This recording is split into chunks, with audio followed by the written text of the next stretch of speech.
அப்ப நீங்க ஒருமனப்பட்டு நீங்க ஆண்டவரை மகிமைப்படுத்துங்க. இப்ப நீ கூட நமக்கு ஆண்டு ஒரு கான்டெஸ்ட் செய்தான்னா நான் அல்ல இல்ல நான், நம்ம எல்லாம் இன்னைக்கு இணைஞ்சு ஜெபிக்கிறதுனாலதான் இன்னைக்கு எல்லாம் நீங்க எல்லாம் சப்போர்ட்டிவ். அதனாலதான் நம்ம வேதத்தை பார்த்தோன்னா மோசே ஆண்டு சொல்றாரு, கையை என்ன பண்ணணும், உயர்த்தி பிடிக்கணும்.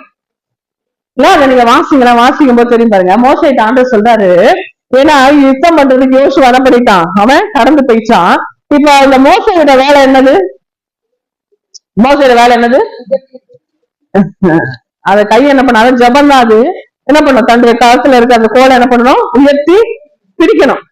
அவன் கை மட்டும் தாழ்ந்து போயிடுச்சுன்னு வச்சுக்கோங்களேன், என்ன ஆயிரும்னா இஸ்ரவேலர்கள் தோத்து போயிடுவாங்க, அமலேக்கர் என்ன பண்ணிடுவாங்க, ஜெயிச்சுவாங்க. வாசிங்கக்கா, அந்த இடத்துல இஸ்ரவேலருக்கு ஜெயம் உண்டாயிடுச்சு. அப்ப அந்த மோசை நான் தான் என் கை உயர்ந்துடாதான் அப்படின்னு சொல்லி என்ன பண்ண முடியாது, சொல்ல முடியாது.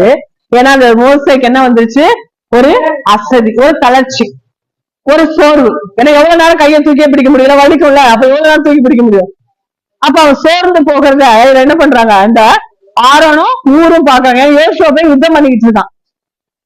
இப்ப அவங்க பாக்குறாங்க, ஏன்னா இவன் மோசையோட கை தளரும் போது யார் ஜெயிக்கிறா, அமலேக்கர் ஜெயிக்கிறாங்க.